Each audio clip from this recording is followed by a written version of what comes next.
are you the reserved guest? I have something to confirm with you. Would you mind sparing a moment? As I was about to enter the restaurant, a woman in chef's attire with a tense expression approached me. I wondered what she wanted to confirm regarding my meal. When I listened to her, I was hit with a shocking revelation that made me go pale. My name is Emily Thompson, 31 years old, working in the advertising industry. I work hard to create better advertisements. It's a challenging job, but very rewarding. My husband, whom I met through work, is named John, a year older than me, and we've been married for a year. Being a dual-income household, we share our household chores and help each other out, managing our life quite efficiently. Initially, our interactions were only related to work, but as time went by, we started having more personal conversations and grew closer. I realized that we had similar interests and values, and I started developing feelings for him. When our collaborative project was coming to an end, fearing that we might not see each other often afterward, I mustered the courage and confessed my feelings to him. I had always been focused on my work, and while I've dated before, this was the first time I ever confessed my feelings to someone. I was very nervous, but he accepted my feelings. And so we started dating, and after a year he proposed, and we got married. Before marriage, John told me he had been previously married and was divorced. They were married for about a year, had no children, and mutually decided to part ways due to differing values. It seemed like John regretted not being able to make his previous marriage work. He seemed a bit reserved when it came to love, probably because of his past experience, but I understood. As long as there were no lingering issues, I didn't mind his past.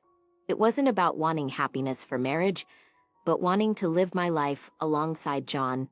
So I accepted the fact that John was divorced and went ahead with the wedding. Our married life was filled with happiness, but slowly the real implications of John being divorced began to unravel. After our wedding, we moved to an apartment close to both of our workplaces. John's parents live nearby, and we get along well. Our married life has been smoother than I anticipated.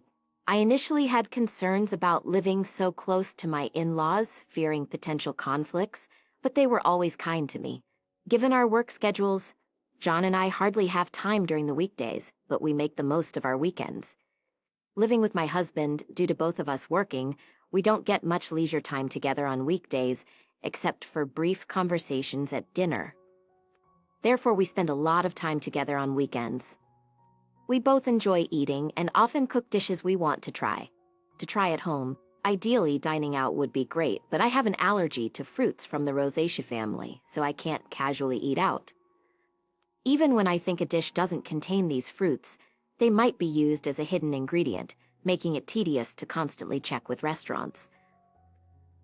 Even a slight touch causes my skin to turn red and swell. I feel bad asking about ingredients at restaurants and have developed an aversion to dining out due to this. I developed this allergy as an adult, and initially I was taken aback since I hadn't expected it. I recall a time when I ate a lot of strawberries. My mouth swelled up, making it difficult to breathe. I used to eat fruits frequently, and after getting tested at the hospital, I was devastated to find out about my rosacea fruit allergy.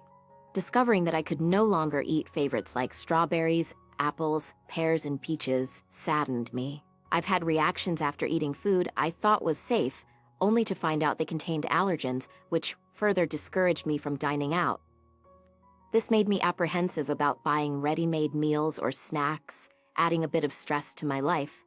Perhaps due to the initial severe allergic reaction and the sadness of not being able to eat my favorite fruits, I became overly cautious about checking ingredients. During meals with my husband while we were dating, my constant checks made me feel apologetic. However, I can't feel at ease without thorough confirmation, and without it, I can't fully enjoy meals. Still, we love eating, so my husband and I would select ingredients and enjoy cooking together. This routine helped reduce my excessive worries.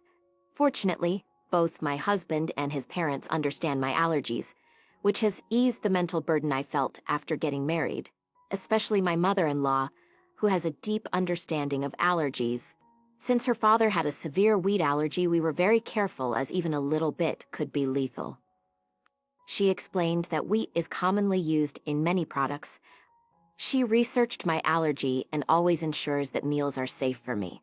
When we dine at her place or go out, she takes extra precautions, allowing me to enjoy meals without worries. She told me, "You shouldn't have to be scared during meals.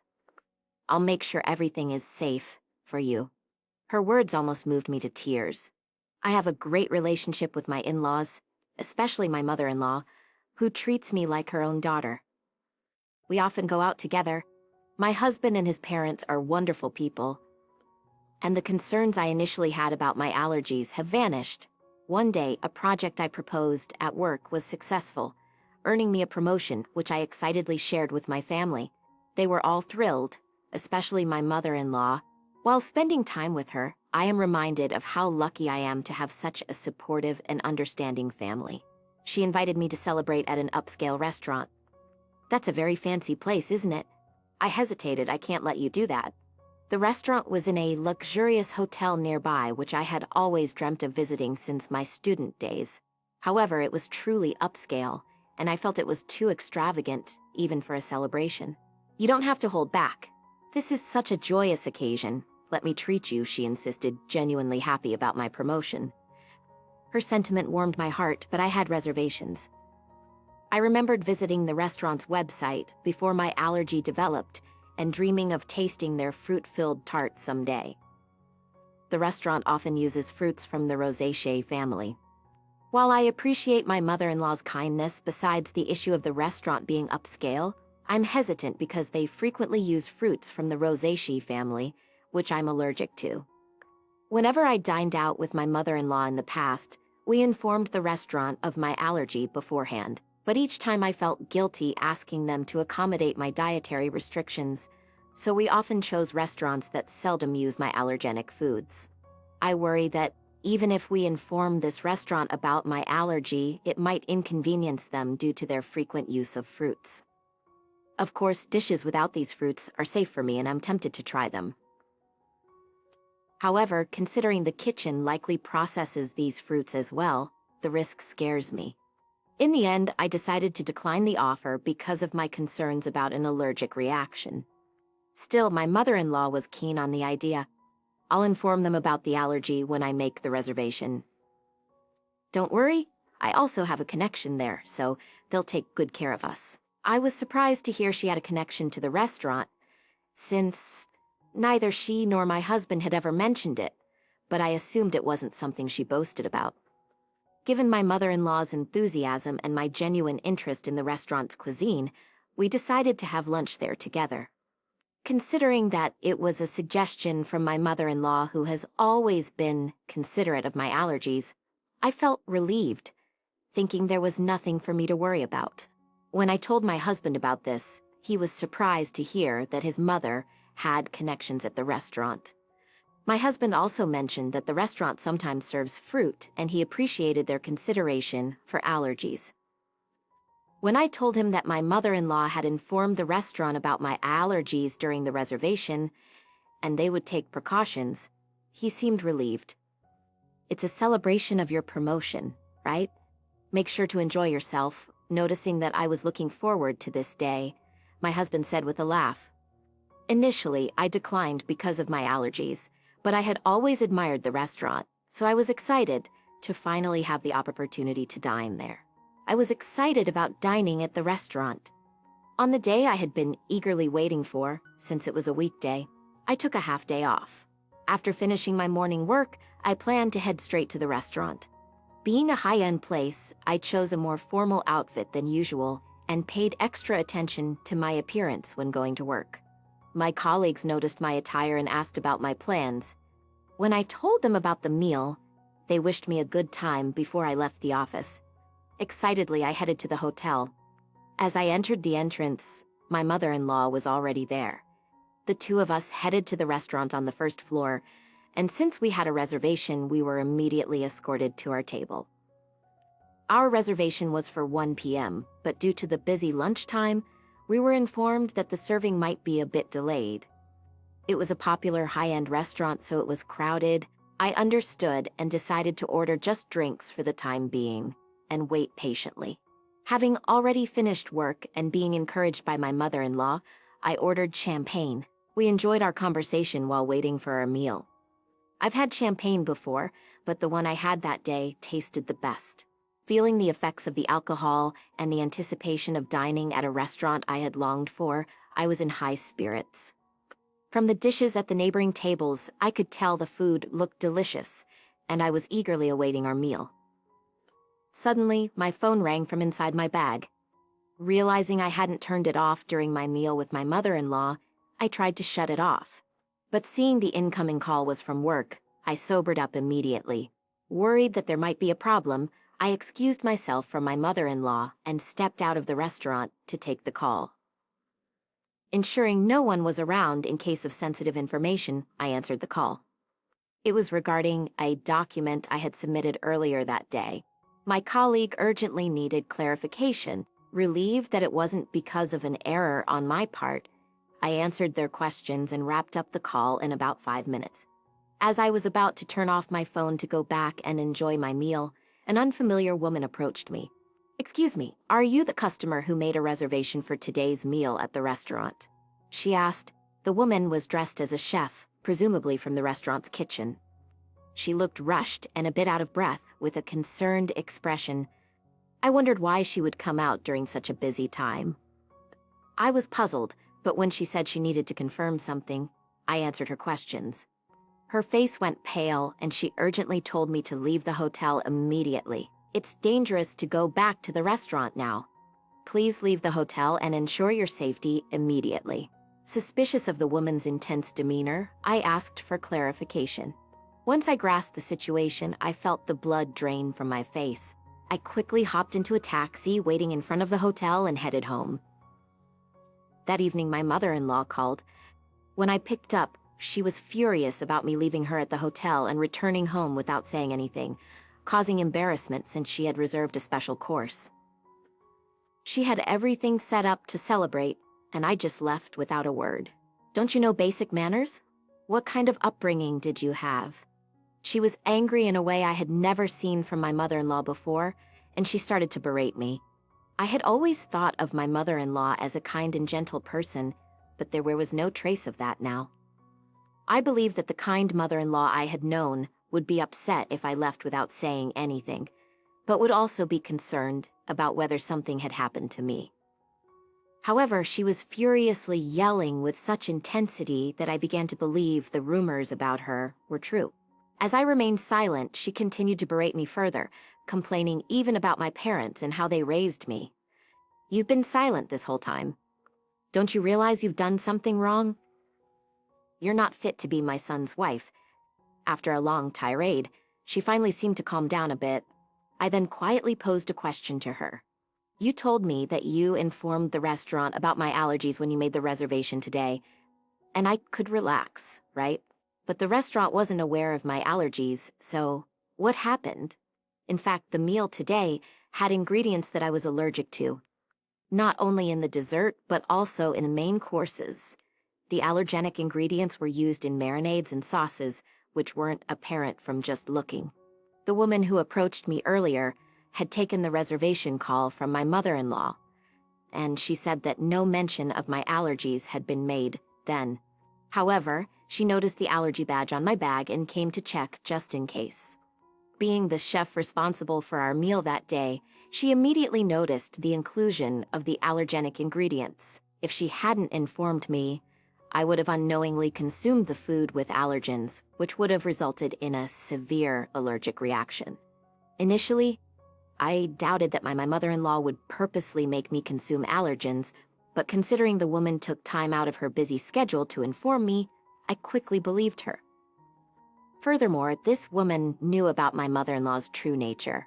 Thus, she deduced my situation and advised me to leave immediately and ensure I went somewhere my mother-in-law wouldn't follow. The reason she knew my mother-in-law was that she was my husband's ex-wife. She now works under her maiden name, Kate Young. Seeing me with my mother-in-law, she realized I was the new wife and decided to help me out. She assumed I was the new wife because she believed my mother-in-law wouldn't have female friends, especially someone of a similar age. After getting married to my husband, the ex-wife lived with his parents and was subjected to significant mistreatment by my mother-in-law. Before they married, she, like me, thought the mother-in-law was gentle and kind, which left her quite baffled. Once they started living together, when my husband or father-in-law wasn't around, the ex-wife faced continuous criticism for her housework and was always subjected to snide remarks. Being a full-time housewife, she had no escape. Despite her culinary skills, honed from attending a professional cooking school, the mother-in-law still found faults with her dishes, even discarding them at times. She considered discussing this with her husband, but the mother-in-law was adept at concealing her true nature, especially around him. Feeling her complaints would fall on deaf ears, the ex-wife aimed to gather evidence. But as she had recently become a full-time housewife, she lacked funds and was almost constantly under the watchful eye of the mother-in-law. Unable to gather proof, and without anyone to confide in, she felt trapped in this life. So she fled in the form of a divorce. Despite never having worked before, she utilized her culinary license to seek employment, and was lucky to land a job at the restaurant. She worked diligently, and over time, the memories of her mistreatment faded, and she began to enjoy her work. After a few years, as she matured into a full-fledged chef, for some reason, my mother-in-law discovered she worked there and started frequenting the restaurant. Upon realizing her ex-daughter-in-law was there, she discreetly threatened her for discounts. While she declined absurd demands, past traumas influenced her to yield to some. The connection my mother-in-law spoke of referred to the ex-wife. When I questioned why she hadn't communicated my allergies to the restaurant, my mother-in-law feigned ignorance. "I knew about your allergies, so I must have told them." "Maybe it's the staff's oversight?" she countered defensively, placing the blame on the restaurant staff. Given that the reservation call was handled by the ex-wife, it's probable that my mother-in-law deliberately didn't mention the allergies, intending to pin the blame on the restaurant. However, I was already onto her game. Considering the restaurant's stringent guidelines on allergies, if informed, they would have accommodated my dietary needs. Moreover, they record calls for dispute resolution, so it would be easy to verify who was at fault. When confronted with this, my mother-in-law, not anticipating recorded evidence, fell silent. I pressed on. "You've always been cautious about my allergies. Why did you not mention them this time?" Until now, my mother-in-law was well aware of the dangers of allergies and always showed concern, so I never imagined she would do something like this. She knew that by doing this, it wouldn't end well for me. Given that we had a good relationship until now, I was curious why she acted. Why did she act this way and seek an explanation? I was shocked by her behavior, but more than that, I was baffled as to why she would act in such a manner. After a brief silence, she shouted defiantly, "I despise you. You outshine me. You deserve some pain." She was envious of me, since I received praise at work and was more liked in the neighborhood than her. She arrogantly claimed that even if I spoke out, no one would believe me. If it weren't for this incident, I wouldn't have believed she was capable of such actions.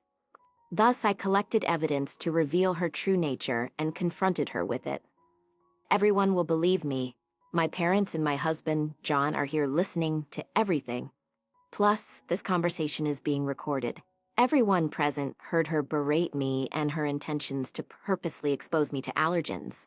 In fact, after leaving the restaurant, I immediately went to my parents' house and had John join us. I informed them of the situation and we were discussing our next steps when she called. So I swiftly switched the call to speaker and started recording it for evidence. As a result, we had her incriminating statements on tape. She was taken aback by my revelation and asked in a shaky voice, "Wait, is John there with you?" She never expected her son to find out and asked in a trembling voice. In response, her son, who had been silent and emotionless while gathering evidence, spoke up. "I heard everything.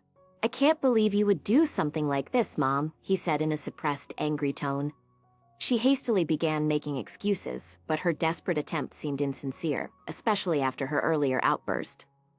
His anger was evident as he shouted not only towards Kate, but also towards Emily. "I don't even want to think of you as my mother anymore." "We're cutting ties," he declared, given the true nature of the mother he had trusted. He then declared his estrangement from her, ignoring her cries. Furthermore, my parents said that they would sue her for attempted murder, and John cut off the call, disregarding her voice. Later, when John informed his father about the incident, he was furious and suggested divorce, eventually throwing her out of the house. With no relatives to rely on, no income, and being a housewife, she clung desperately, pleading and crying. Her husband, feeling a final bit of pity, put her in a basic apartment. He paid the first month's rent and told her to find work so she could support herself. But, having been a housewife, she seemed to lack the drive to work and for some reason clung to both John and me. She barged into our house demanding money, but we drove her away, ensuring she wouldn't approach our house again. Later on, rumors suggested she started working at a nearby supermarket, but she seemed quite disheveled. Given her nasty attitude, she had no one to rely on and seemed to be struggling on her own. I hope she continues to work hard, both for her own expenses and to pay us the compensation, and I want her to stay out of our lives. As for why she did what she did, it seems she was jealous of me and wanted to see me suffer. John's ex-wife had moved in after graduating from a vocational school and became a housewife. She was submissive, obeyed her mother-in-law, and had a quiet nature. Due to her unpleasant character, which made her disliked by women, and her enjoyment in bullying those weaker than herself, she used to take out her stress on John's ex-wife. However, I am independent, working, and getting promotions. I had a higher social status than her and was well regarded in our neighborhood. Initially, she liked me, thinking I was a competent daughter-in-law, but she gradually grew jealous.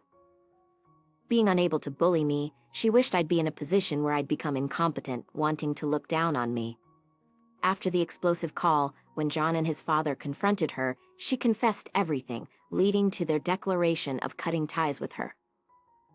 Later, John apologized to his ex-wife for not noticing the bullying. At that time, he was new at his job and deeply trusted his mother, which blinded him to her behavior. Still, he felt he should have noticed and was regretful. His ex-wife assured him she was over it. She's dating someone now, and their conversation ended on a peaceful note. John felt relieved, knowing she was genuinely happy.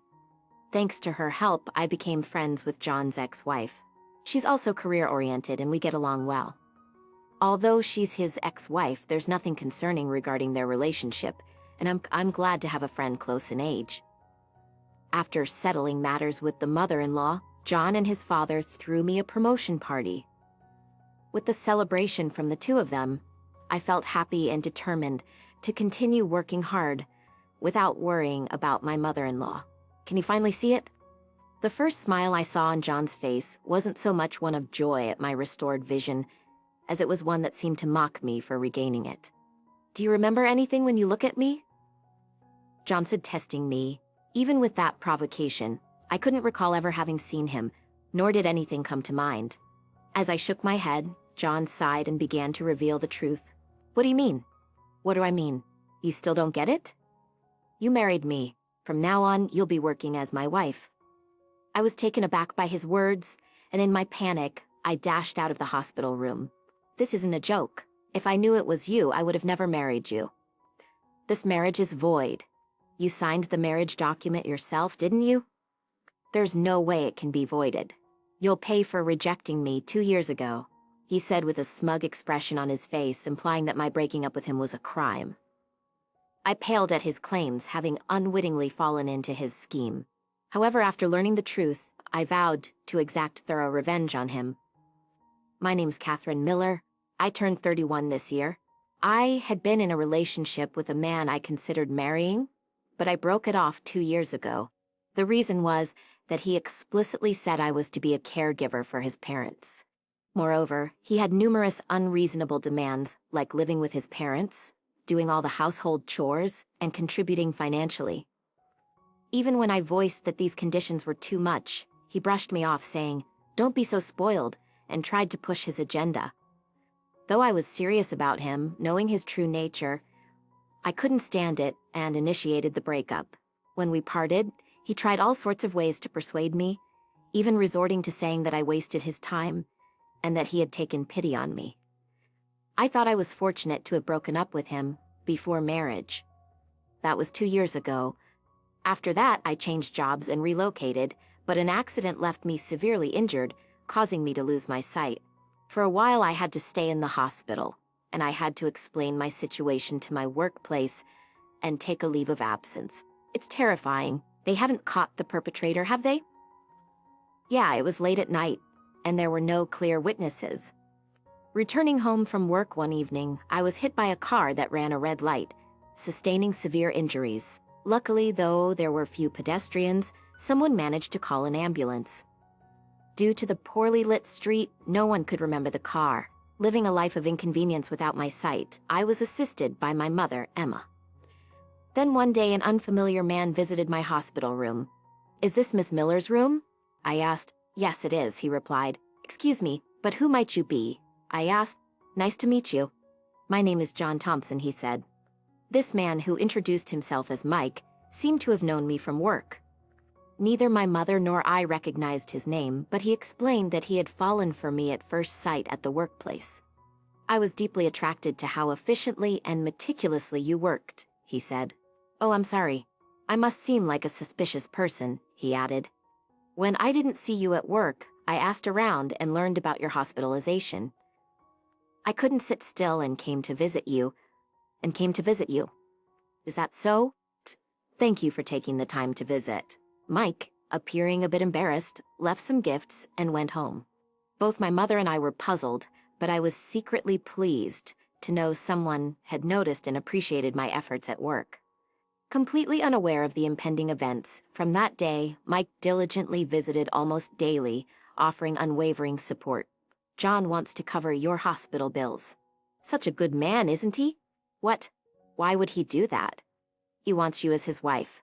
He's not a kind person." Hearing such a story from my mother about John only added to my confusion. Yet John didn't seem bothered and continued being kind to us. I became increasingly drawn to his kindness, and it didn't take long for me to become interested in him. "I brought a popular cake today." "Thank you. That's very thoughtful. Why don't you take a walk with Catherine today, John?" "I'm sorry, but I have work later." While John didn't hesitate to provide financial support, he seemed reluctant to involve himself much in my hospital life. Most of our conversations during his visits seemed to revolve more around his work and his personal achievements than my health. Still, I believe John when he said, "When it comes to daily life, it's better for family to handle than a man like me." After all, he was taking time out of his busy schedule to visit, and I should be grateful to know more about him. I shouldn't think he's like my ex, always talking about himself. There were aspects that concerned me, however. Being visually impaired and having John show genuine interest made me overlook these red flags. The weeks went by with him by my side during my hospitalization, and eventually the idea of marriage came to the forefront. John didn't hide his feelings for me and often alluded to marriage. I took it as a roundabout approach and found it endearing. In fact, a woman I proposed to previously turned me down harshly. "But if I were to marry anyone, I've always thought it should be you, Catherine." "Really? If you think I'm the one, then yes." Around that time, my eye surgery was scheduled. I mentioned filing the marriage certificate after the surgery, but John was adamant that we should do it sooner. "Why the rush? We could fill it out after the surgery, couldn't we?" "No need to think about that. Trust me, just do as I say." Perhaps I should have taken his haste as a sign of something being amiss. But by then, John's mother had visited my room, and we even had a meet and greet with our parents. His mother consistently praised me, saying I'd make a wonderful bride. Although we weren't married yet, the two of them seemed eager, always talking about our future life together. Given all their discussions, I assumed John was eagerly awaiting our union. Plus, with my mother's approval of John, I didn't see any reason to delay the marriage. So without giving it much thought, I signed the marriage certificate. It's hard to write on a paper you can't see. "Mom, did I sign it correctly?" "It's fine, dear. You signed it perfectly. Thank you. I'll submit this then." With that, John quickly left the room. Was he busy with work or some other reason? It bothered me that even before marriage, we couldn't communicate well. But he was financially supporting me. Once I recover my sight, I thought, I'll thank him properly and then discuss our future. That's how optimistic I was. I'm so happy. It's like a dream. "Marrying Catherine. You're exaggerating." I want to hold the wedding ceremony soon. My mom would be thrilled. Let's first focus on successfully completing the surgery. To John's eagerness about the ceremony, I often responded with, let's wait until my eyesight returns. It was a tragic accident, but I believed that once I overcame this surgery, I would find happiness. I realized everything had been a deception when the day came to finally remove my eye bandages after the surgery. Eagerly anticipating the moment I would finally see John's face, I felt a nervous fluttering inside as the bandages were slowly unwound. When our eyes met, I saw John's face grinning with joy. How is it, Catherine? Can you see your mother? Yes, it's a bit bright, but I can see clearly. That's great. Finally, you can see. The first time I saw John's smile, it felt more mocking than joyful about my restored sight. Don't you remember anything when you look at me? John inquired as if testing me. Despite his words, I had no recognition or memory of John. Seeing my confusion and my head shake in denial, John let out a sigh and began telling the truth.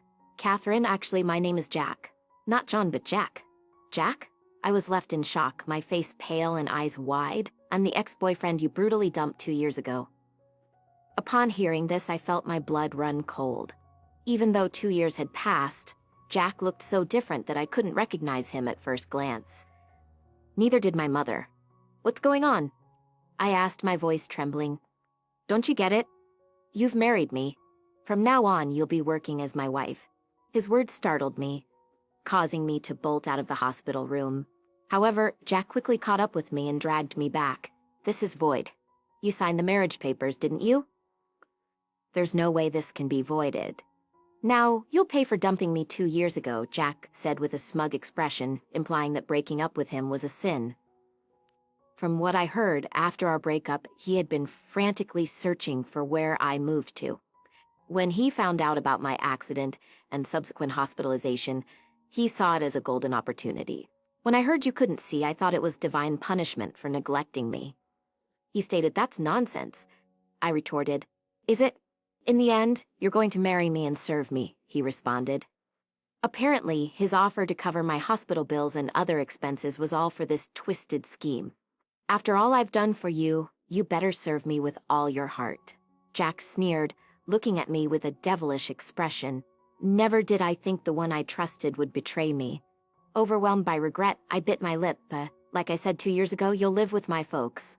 Make sure to handle the chores and work. I've spent money on you, so I expect some relaxation in return, he said. Jack shamelessly listed the unreasonable demands that had led to our breakup. The idea of now being financially obligated to him almost made me faint. After he said his piece and finally left the hospital room, my mother and I stood there, drained of strength. Even after I was discharged, the situation remained dire. Even if we paid back all the expenses using our savings, it seemed unlikely he'd let me go. How could we possibly get him to sign divorce papers? We racked our brains. I'm sorry, Catherine. If only I'd been more thorough, my mother lamented. It's not your fault, Mom. I didn't recognize him at first either. As my mother hunched over with guilt, I felt a surge of anger towards Jack and regret for my own naivety.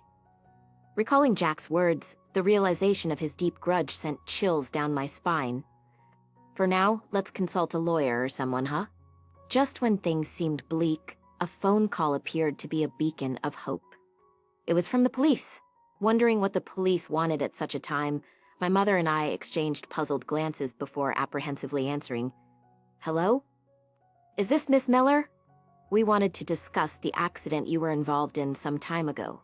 According to the police, they had found the car responsible for the accident that severely injured me. Shockingly, it was registered under Jack's name. As the officer relayed the information in a matter-of-fact tone, my mind went blank. Okay, thank you for letting me know. What did they say? My mother inquired. The car that hit me, it belonged to Jack. What? As my mother and I discussed the situation, a simmering anger began to rise within me. If he had been searching for me since I rejected him 2 years ago, it wouldn't be surprising if he had found me even before my hospitalization. Could he have caused the accident? Such a suspicion arose, and if it was true, how audacious of him to think such a thing. Could it be that he did all this out of spite for rejecting him? My mother pondered. I've started to think the same. If that's the case, how selfish of him. I won't ever forgive him. But wasn't there a lack of evidence? My mother questioned. Frowning at her words, I had to agree. There were hardly any eyewitnesses to the accident. It's a fact that Jack's car caused the accident, but it can't be proven that he was the one driving. He might even come up with a lame excuse that someone stole his car. Considering Jack's character, he's capable of pulling off such a ridiculous act. I said, "So, what are we going to do? If there's no evidence, then we just have to make him confess. Chances are, if cornered, he would prioritize self-preservation. No more beating around the bush. We couldn't let him continue this charade." Feeling that he might slip up now, I decided to strike back with a recorder in hand. Suggesting that we meet to discuss arrangements for our upcoming life together, Jack eagerly agreed, anticipating our conversation. Although I requested a one-on-one meeting at a diner, he smirked as he showed up with his mother. I held back my disgust at his excessive reliance on his mother, clutching the hidden recorder as I gave him a stern look. "You didn't come by car today?" I asked. "Why does it matter?" Jack replied. "Let's just get this over with. You need to understand the rules, okay?" He still believed I was clueless, laughing maliciously as he spoke. Barely suppressing the urge to confront him right then, I played along, making it easy for him to say whatever he wanted. "Which rules are those?" I asked. "You've said so much that I can't keep track." "I got you," Jack said, laughing mockingly. He eagerly began to list the unreasonable conditions, while his mother just nodded in agreement. Even though I was recording, I had to endure his absurd self-made rules, struggling to keep my composure. "My mom here will teach you how to be a proper wife," Jack said. "So be grateful and listen up." "As a wife, huh?" I replied. "Don't even think of defying me. Remember, you owe me." Time and again, Jack would bring up how he supported me by covering my hospital bills. Curious to see how he'd react, I asked if repaying those expenses would allow for a divorce. As expected, he scoffed at the idea. "Why would I agree to that? Despite my busy schedule, I came to visit you in the hospital. If you're so set on divorce, repay me for all the favors I've done for you." "All the favors? You mean visiting me? You fell for me all on your own and decided to marry me, remember? Even my mom said she'd forgive you for rejecting me once. So you better serve me wholeheartedly from now on." No matter what I asked, Jack maintained his arrogant demeanor, convinced I had no options. His mother, too, seemed to think I was helpless, boasting about retraining me. Keeping my temper in check, I waited for the right moment to strike. "Just to clarify, can you break down how much I owe you?" "Sure, let's start with the hospital bills. And don't forget the cost of the gifts I brought you, like cakes." While calculating the expenses, Jack tried to inflate the amount, adding things like taxi fares for his hospital visits and the cost of gifts. "With such an amount, you'd probably take a lifetime to pay me back, huh?" Making sure he was well into his own delusion, and after he mentioned that absurd amount, I smirked and shot back. "Well, only if it's a legitimate cost. Of course it's legitimate. I have every right to demand it from you. In that case, I'll also exercise my right. Maybe we can add some compensation on top of that." "What?" He initially seemed confused about what I was implying. I showed him the call logs, informing him that the police had contacted me about the accident. "The police have identified the car that hit me." "They've contacted you too, haven't they?" "What the hell are you talking about?" Playing dumb won't help. The reason you didn't come in your fancy car is that you couldn't, right? It finally dawned on him that I was onto the truth. Visibly flustered, Jack glanced towards his mother for support. "How do you know that?" With him practically confessing, I told him I had heard everything. Watching Jack panic, I felt assured of my upper hand. "Ha, prove it. There's no evidence that I hit you." "Why are you so certain?" "I made sure of everything before targeting you. My mom here kept an eye out too." "I'm certain," Jack confessed, indicating his mother was complicit. Glancing at the recorder discreetly under the table, I silently celebrated.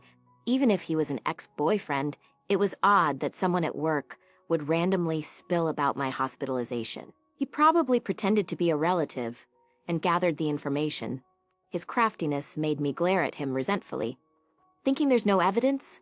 That's just wishful thinking on your part. What are you talking about? What if I recorded our entire conversation just now?" I flaunted the recorder in front of him. Both turned pale, realizing their confession was caught on tape. You, I'd advise against doing anything rash. One call to the police, and it's game over for you. Just moments ago, the two of them were so certain they could manipulate me as if I were some kind of maid. Now, they looked utterly defeated, their shoulders slumped in resignation. I had my doubts about how things would turn out, but thanks to their overconfidence and carelessness, they dug their own grave, just as I had hoped. Seeing this, I finally felt relief. You intentionally caused an accident and had the nerve to make such demands. And I'm sorry, just don't report me to the police. I'm sorry, just don't report me to the police. So, you admit to everything? Yes, I do. I was angry you rejected me and thought I could bind you by owing me a favor. My mom said it was a good idea. Jack's overly attached behavior to his mother gave me the chills. But what felt even more unsettling was the silent presence of his mother-in-law sitting next to him. It's one thing for her to agree, but to learn that she actively encouraged her son to intentionally cause the accident is no laughing matter. The marriage is null and void. Sign the divorce papers properly. Fine. Since you caused the accident, it's only right for you to pay both the compensation and the medical bills. We'll discuss this further through lawyers later on. But why should I pay all of it? Half of the medical expenses should be on you. There's absolutely no reason for me to forgive someone who intentionally caused an accident. I coldly responded, and Jack, at a loss for words, fell silent. As I got up to leave, I could hear him arguing with his mother behind me, but I chose to ignore it and walked out of the diner. Hello, Mom? Yeah, I'm heading to the police station now. I tightly gripped the confession, ready to report the incident to the police, undetermined to make sure Jack faces the consequences of his actions. Later, thanks to his own confession, things settled down much smoother than I anticipated. Jack, who always seemed to buckle under authority, couldn't argue much when lawyers were involved, and I managed to get almost all of the compensation I asked for. I promise I'll pay everything. Just please don't get the police involved. Sorry, but that's not happening. You need to face the consequences of your actions. It seems Jack wanted things to be settled without making a big fuss, but it's not up to me anymore. Fearing the discovery of the accident he caused, he didn't even send his car for repairs, instead opting to hide the evidence. This dubious act led the police to investigate his home. He refused to cooperate with voluntary questioning, dragging the matter on.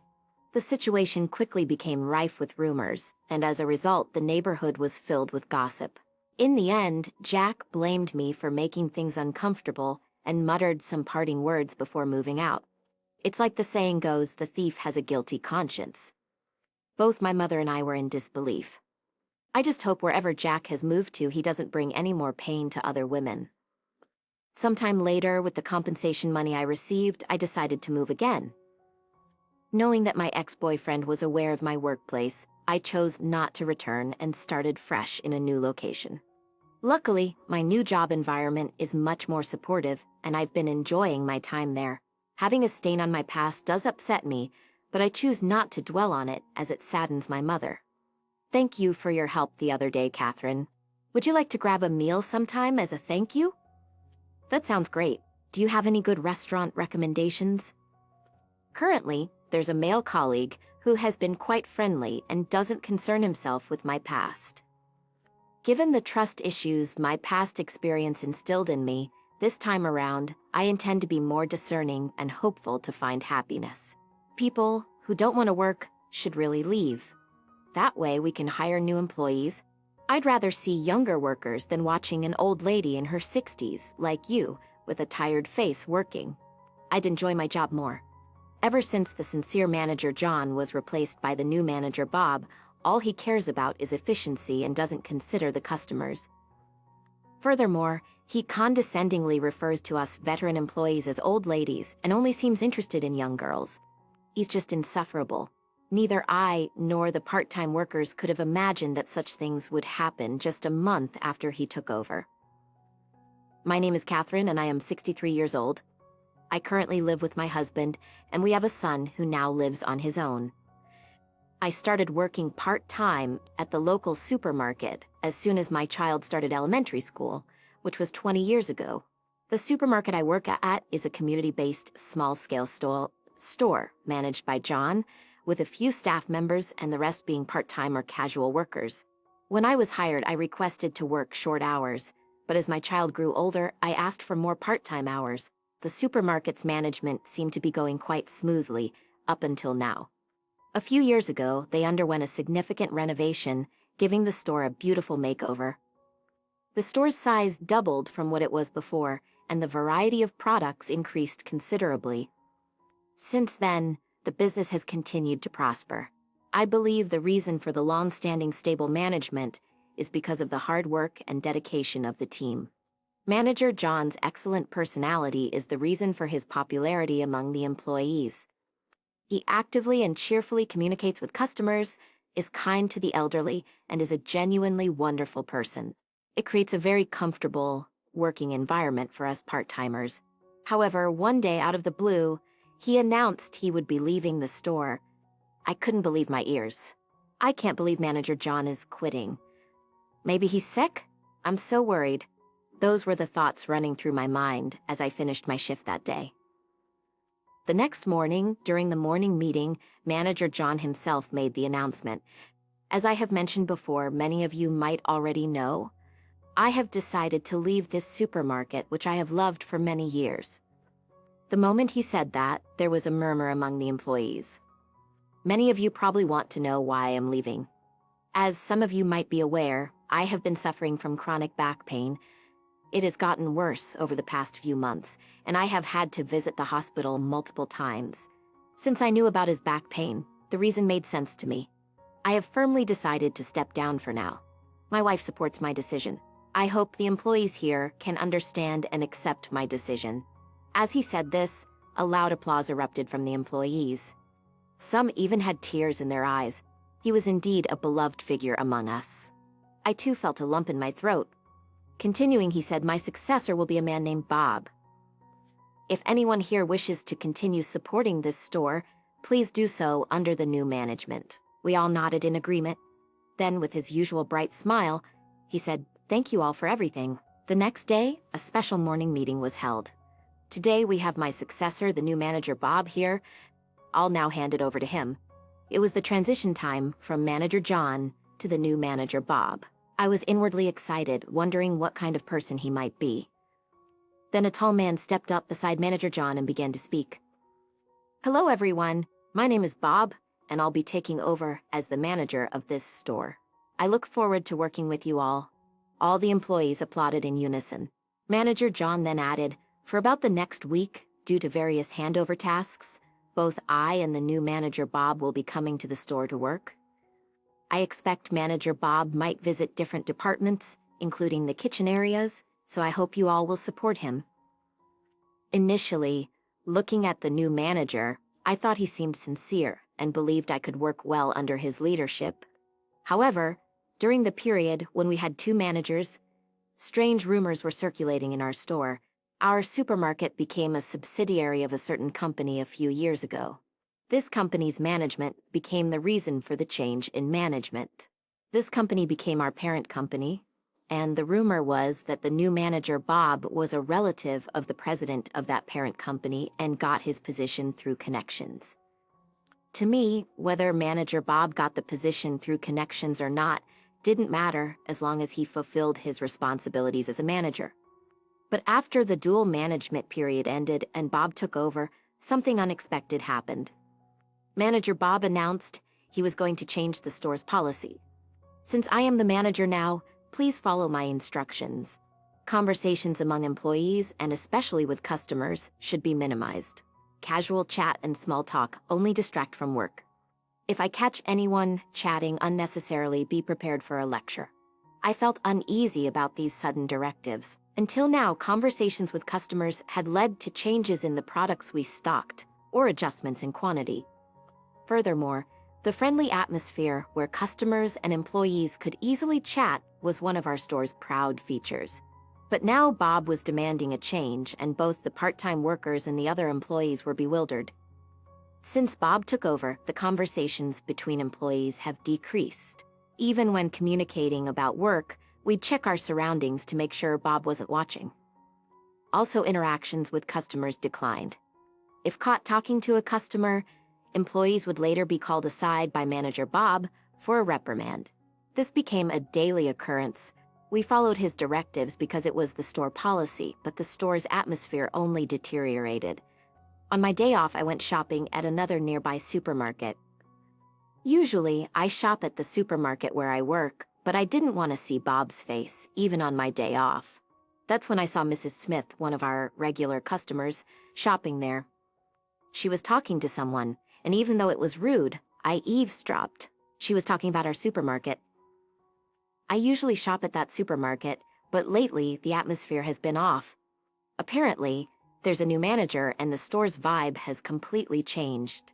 The staff used to be so friendly, but not anymore. I'm thinking of not shopping there anymore. I whispered to myself, oh no. That was the moment I realized that our customers were drifting away. When I shared this with other part-timers on my next workday, several had similar experiences. Furthermore, in the customer feedback section at the store entrance, there were complaints about the recent atmosphere. There were also online reviews giving the store 1 star, stating they'd never return because of the recent atmosphere. We decided to report these facts to the manager and boldly conveyed our concerns, but Bob refused to change the policy. All of you who have worked in the supermarket for years don't seem to understand. If you spend time with one customer, you lose out on other tasks. You still get paid while you chit-chat or do things unrelated to work. I want all of you, especially part-timers, to prioritize efficiency. Indeed, focusing on efficiency might be crucial for running a business. However, not all conversations with customers are a waste of time. Assisting the elderly with packing might not be a direct job responsibility, but taking care of customers is essential. Just when I thought the discussion with Bob was over, he suddenly looked furious and began again. By any chance, did any of you purposely post those negative online reviews? Are you trying to tarnish my reputation? If I find out that any of you are involved in this, I'll fire you immediately. Be prepared. With that, Manager Bob left the scene. Manager Bob completely distrusts us.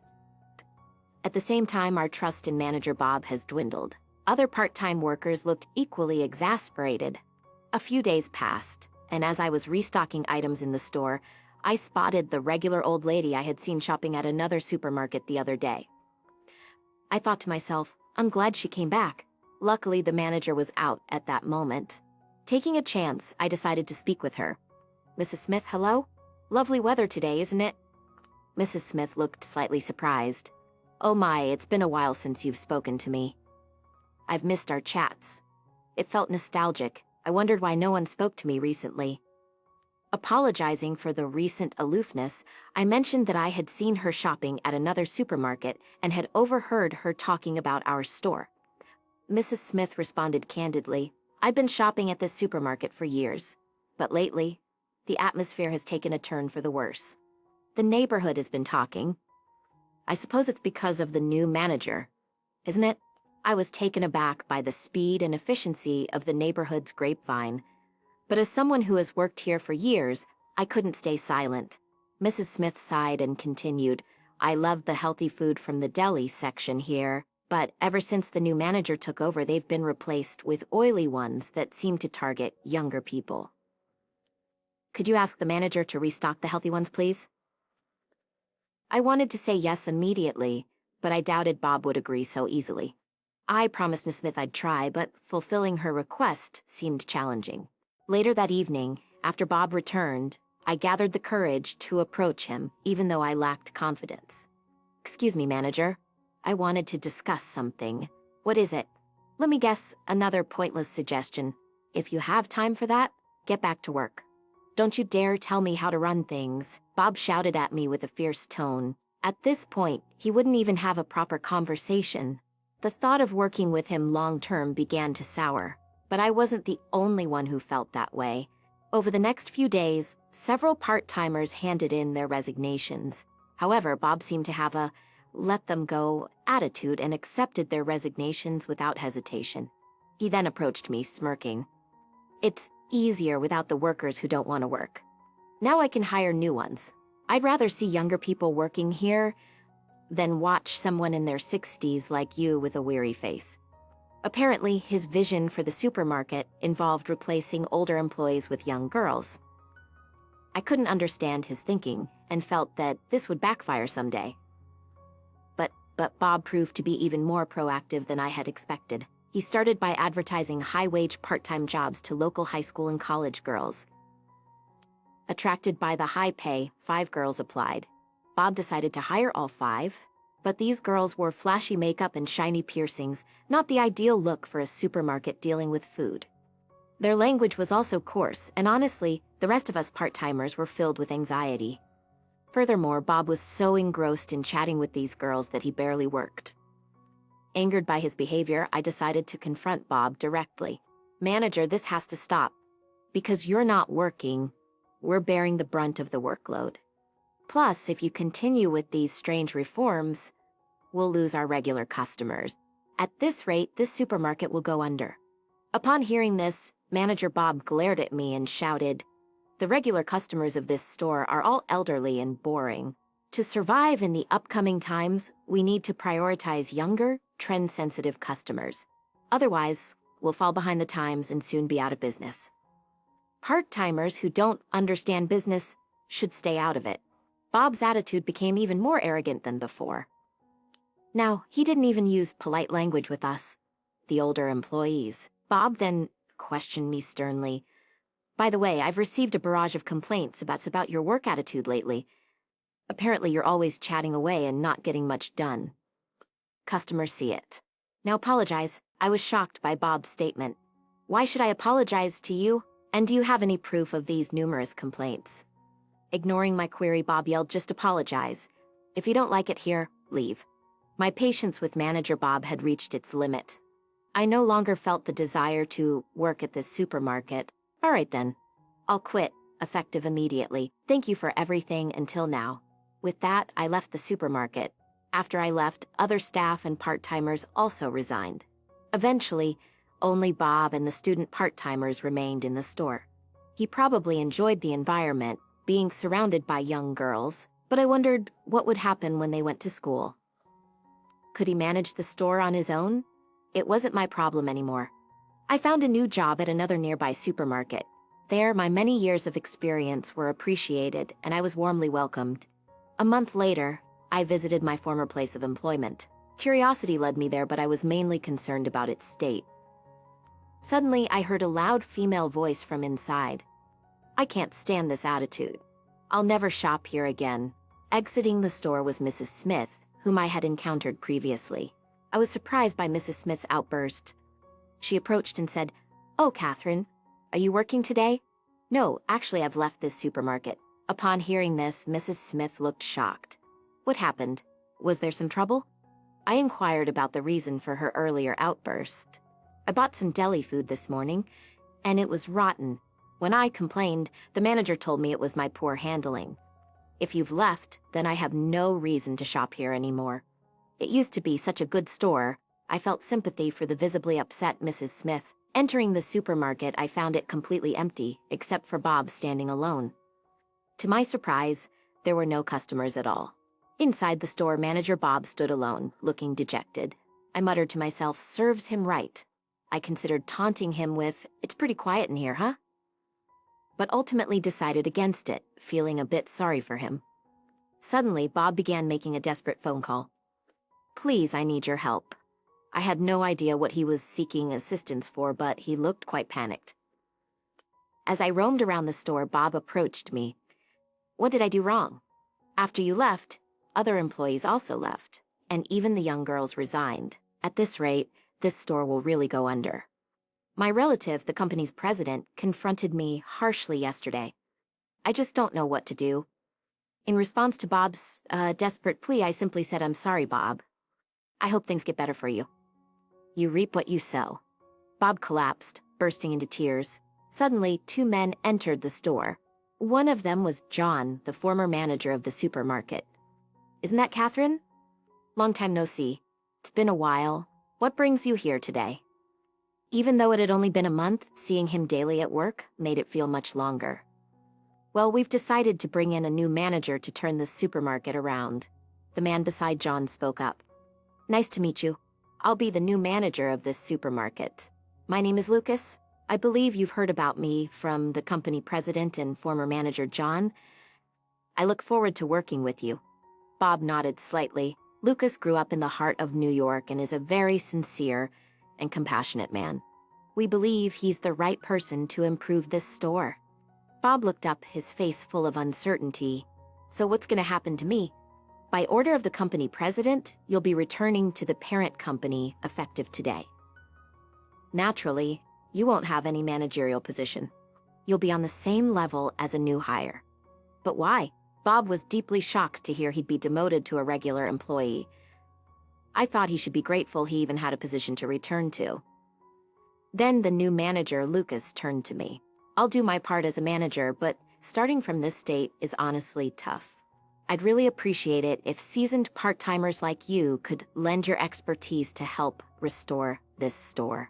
John also said, please. I replied, if there's an opportunity to return, I'd gladly accept. And so I rejoined the supermarket I had served for many years. Several of the part-timers who had quit during Bob's tenure also returned after hearing of his departure. Now, with manager Lucas at the helm, we're working hard, listening to the local community, and striving to make the supermarket better. There's been a gradual return of customers, and it's uplifting to see. Meanwhile, I heard Bob was working hard at the company owned by his relative. Apparently, he was quite unhappy being treated the same as a new employee. It turned out the earlier claim about numerous complaints regarding my work attitude was entirely fabricated. This falsehood had come to light with the company president, and Bob faced severe repercussions. I thought, well, he got what he deserved. I now thoroughly enjoy my work. It's astounding how different things can be just because of a change in management. I realize the importance of having the right person at the top. I hope this supermarket continues to be a wonderful place that brings smiles to the local community.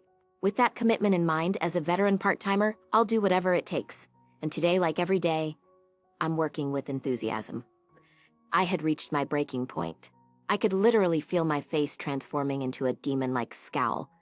Then my husband asked, "Hey, what's with that face? Do you have any complaints? Frankly, it's your fault for not being able to do more. Someone like me needs a proper wife. If you can't cook, then just leave this house." At this point, nothing he said could faze me. "So you're saying that's fine? Are you prepared to be homeless?" With a chuckle, my husband confidently said, "That's never going to happen." He looked at me with a mocking smirk, but I knew that acting like that would only last for now. Reality isn't always kind. My name is Jessica, and I just turned 35 last week. I am a homemaker. After graduating from college, I landed a full-time job at a major company. I worked there for 3 years, but after getting married, I resigned, and now work part-time in an office at a nearby company. My husband Brian also worked at the same company. I first met Brian at the company's year-end party shortly after joining. I always had a reason to skip these parties, but that time, there were spots available, so I decided to join in. "Jessica, nice to meet you. I'm Brian Thompson. Let's enjoy the party together." Among the bosses and colleagues around us, Brian confidently introduced himself. Even though it was a year-end party, I was impressed by his confidence. And surprisingly, he even knew my name. Although we worked at the same company, we were in different departments and had never met or spoken before. I later found out that someone must have told him about me. This brought Brian and me closer, and we gradually began to take lunch breaks together. After getting to know him better, I realized that Brian was a confident person, always eager to move forward no matter what. The company we worked for was the biggest in the area, employing over 1,000 people. In such a large company, I was increasingly drawn to Brian's confidence and his approach to work. Then one day Brian asked, "Jessica, will you be my girlfriend? I promise I'll make you happy. I'll always cherish you." Always. He didn't really have to go that far, but his earnest feelings made me happy. I replied, "Yes, I can't wait to spend more time with you. Please make sure you keep that promise, okay?" And so we became a couple. Supporting and challenging each other, we deepened our relationship. Our relationship deepened as our bond with each other's families grew stronger. One day, 2 years after we started dating, Brian surprised me by saying, "Jessica, let's get married."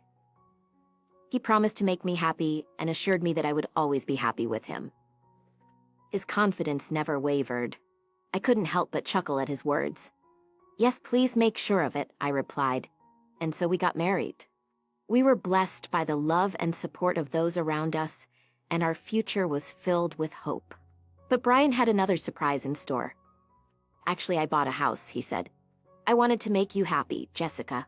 It was a big surprise and I couldn't believe it.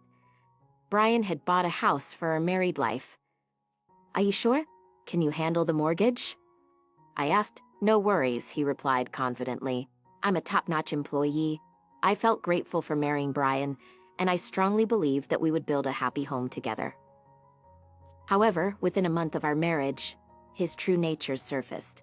He had an enormous pride and was a dominant husband, the kind you rarely see these days.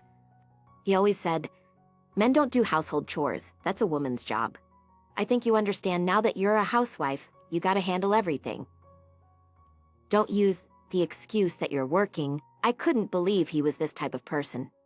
His true side, which he never showed before marriage, left me in shock. "I was actually going to show you this on our wedding day," he said, rummaging through his bag. He pulled out a piece of paper and showed it to me. "What a divorce procedure." I was shocked. "Don't be so surprised," he said. "I just had it prepared in case something happened. But don't worry, I doubt we'll ever use it."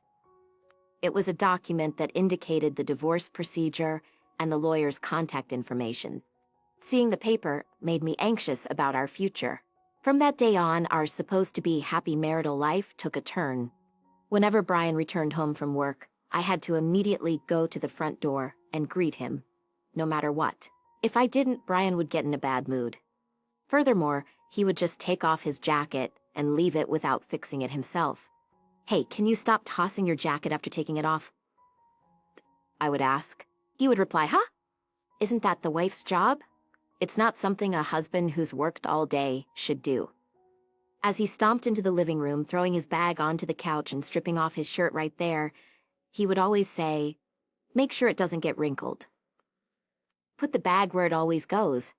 I wished he would just do it himself, but if I said that, he would instantly get upset. In the end, I would end up tidying everything without saying a word. This wasn't what I had in mind, and I let out a heavy sigh. "I feel like taking a shower first today." "The bathroom's cleaned up, right?" "What? You gonna take a shower before dinner?" "You usually eat first, so I was about to clean the bathroom now." Brian seemed to snap at my words, hurling harsh words at me. "When did I ever say that I want dinner first after work? Don't make assumptions on your own, but don't talk back. You're my wife, right? Make sure you do things to always keep me in a good mood." After saying that, Brian grumbled and headed to the bedroom. It's such a hassle when he gets like this. If things don't go his way, he'd angrily storm off to the bedroom, lock himself in, and wouldn't come out. His behavior was just like a child. Naturally, if I don't apologize, he'd stay this way forever. "I'm sorry. I should have been more considerate of your feelings. I promise I'll do better next time, please forgive me." That's how I end up standing in front of the bedroom door, apologizing to Brian. Then, the bedroom door opened, and through the gap, Brian's face glared at me. "If you understand, that's fine. But there won't be a next time." I nodded vigorously, and Brian emerged from the bedroom with a smile. Such incidents had become an everyday occurrence. Fast forward a month.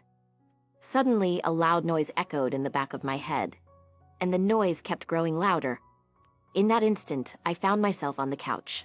Thinking back to the previous day, I vaguely remembered. Oh, I must have fallen asleep right here on the couch. I had dozed off on the couch. The daily grind of work and household chores had unknowingly piled on fatigue. Lifting my exhausted body, I checked my phone and saw it was already past 8 a.m. Oh no. I rushed to the bedroom and shook Brian, who was soundly asleep in bed. "Brian, wake up! You're gonna be late for work?" Brian, looking irritated, slowly sat up and rubbed his sleepy eyes, glancing at his phone by the pillow. "What, 8 a.m.? Why didn't you wake me up?" "I'm sorry, I've been so tired lately." but you need to get ready fast. You're gonna be late.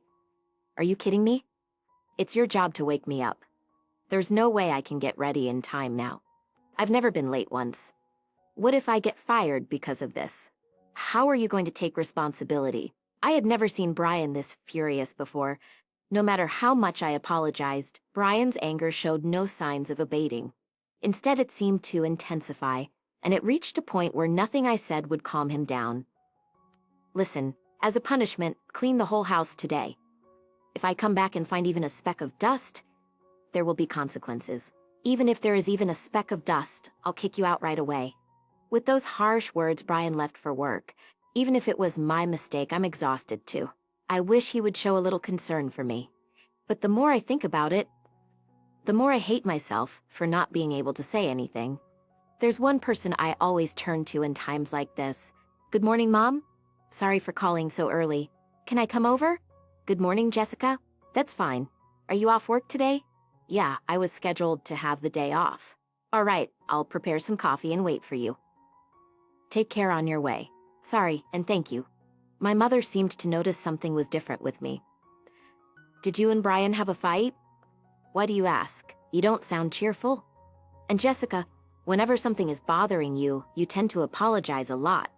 Yeah, her kind words brought tears to my eyes. Knowing this, she was like, I'll be waiting for you, and hung up. After quickly getting ready, I headed to my parents' home. My mother had coffee and cookies prepared. The moment I saw her face, all my pent-up emotions spilled out, and I burst into tears. And yet again, I apologized over and over. How much had built up inside me? Regardless, I just poured out everything. My mother listened patiently, nodding along without showing any signs of irritation. Thanks to that, by the time I left, I was back to my usual cheerful self. Thanks, Mom. I'll be back soon. Yeah, take care on your way. When I got home, I immediately started cleaning. I'll be damned if I let Brian have the last word. I'll clean until I'm satisfied. 5 hours went by. Yeah, this should be good. I cleaned every nook and cranny of the house. There's no way Brian can find fault with this. Nodding in approval of my cleaning, I was like, what's next? I rolled up my sleeves and headed to the kitchen to start making dinner. Brian would be home soon. I had to get it done before that. And after about 2 hours of cooking, the sound of the front door opening broke the silence. Brian was home. I quickly went to greet him at the door. Welcome home. I proudly displayed the immaculate home in front of Brian as if to say, look at what I've done. Yet he didn't say a word, just headed to the bedroom, changed, and came back out. Hey, dinner's ready. Eat it while it's hot. Of course, dinner was also perfect. The table was lined with elaborate dishes. I had just made it in time. Even I couldn't help but admire how much I had accomplished. I thought Brian surely couldn't find fault. However, Brian didn't show any reaction to the feast in front of him. He just began eating in silence. How's the taste? I tried harder with today's meal than usual. His response was, do this every day. What? What do you mean by tried harder? I asked, just do this every day, he replied. Did he have any idea how long this all took? I had spent the entire day cleaning the house and preparing this lavish meal, and still, his words were so cold that I was left in shock. He barely ate, simply putting down his knife and fork. Brian then got up, went to the sofa, and started watching TV. Aren't you gonna finish? I asked, but he ignored me. All right, I'll wrap it up and put it in the fridge, so you can eat it when you're hungry, I said. But yet again, I heard cold words from Brian. No one's gonna eat that. Just toss it, he said. I could see the smile on my face turn into one of despair at Brian's words. What are you doing? Throw it away already. If you won't, I will, he said, getting up. Wait, okay, I got it. I thought it would hurt less if I threw it away myself, I said, trying to explain. But without a word in response, I threw the dish into the trash can. The moment I did, my husband smirked at me and said, Man, I'm beat today. I think I'll take a quick bath and maybe watch a movie. Oh, forgot to mention I had a burger with my boss earlier. With that, he promptly headed to the bathroom. Everything made sense with Brian's words. He never intended to eat the meal I made in the first place. And the fact that he said he would clean the house was probably just a way to mess with me. If I hadn't cleaned, he would have just gotten mad. And if I had, he would just complain that it wasn't done right. My husband's earlier laughter said it all. Thinking back on it, regret bubbled up inside me. What am I even doing? I thought to myself as I tried to hold back my tears while doing the dishes. Brian came out of the bathroom and plopped down on the couch, demanding a beer. I got some snacks and a can of beer from the fridge and brought them over. Brian, completely unaware of my tears, happily watched a movie, enjoying his beer and snacks. "Hey, bring me another beer," he said. "I'm sorry, that's the last one," I replied. "What? Only one beer left? You're kidding me," he said, throwing some cash at me. "Here's some cash, go buy some now," he said, pulling out $50. Picking up the dropped cash, I headed to a nearby liquor store. Maybe it was because the days have been getting warmer, but it was still slightly bright outside. As I walked alone, I felt like passers-by were looking at me. They must be looking at me with the same disdain Brian does. Throughout my life with Brian, I felt like I had lost my sense of self. The next day, the sound of my alarm woke me up. Right, I fell asleep here again. I was on the couch. I was too afraid to sleep in the same room as Brian. As I let out a deep sigh, I sensed someone near me. Startled, I looked up to see Brian already dressed in his suit. "Oh, good morning," I said, still feeling groggy from just waking up. Brian looked down at me from above and made a comment. "You're a failed wife," he said sarcastically. First thing after waking up, he was making sarcastic remarks at me. Still feeling dazed, I muttered an apology, but with a smug expression, my husband continued with his sarcasm. "Can you make a decent dinner tonight? I can't take another terrible meal like yesterday." With that, he left the house with an unsettling grin. The moment Brian left for work and I was alone, I felt a little lighter. Without a doubt, the stress from him was weighing me down. The thought of enduring this stress every day made me feel trapped, and I started to feel that being here was a bad thing. However, even as his wife, I still had to do housework. I pushed myself to start the usual chores. Time flew by, and before I knew it, it was 5 p.m. Brian would be home soon. I prepared dinner while keeping an eye on the clock, ready for my husband's return. He finally came home. I went to greet him at the door as usual. "Welcome home," I said. Brian immediately responded, "After a tiring day at work, I have to come home to a terrible meal? This is torture." His sarcasm right after returning. But this sarcasm set something off inside me. Oh right, makes sense, I thought to myself. Suddenly I felt light as a feather. I headed to the living room, placing the freshly prepared food on the table. Brian, having changed his clothes, approached. Looking at the dishes laid out, he said, "For a wife of a top executive like me, this is the best you can cook? You're failing as a wife." Saying this, he ate standing up. There was no decency in his actions. "You know, the presentation and taste of the food are terrible. You're hopeless. It could hurt my chances of promotion," he continued. I had reached my breaking point. I could literally feel my face transforming into a demon-like scowl. Then Brian was like, "Hey, what's with that face? Got any complaints? Frankly, it's your fault for only being able to do so much. Someone like me needs a proper wife. If you can't cook, then just get out of this house." At this point, anything he said wouldn't faze me. "So you're saying that? Fine. Are you prepared to be homeless?" With a chuckle, my husband was confidently like, "That's never gonna happen." He looked at me with a mocking smirk.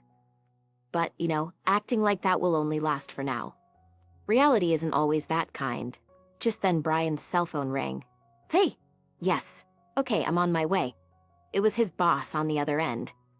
Being a competent worker is tough. Always getting invites. The boss wants to grab drinks. Thank goodness, I can avoid your terrible cooking. He quickly changed and left for his night out.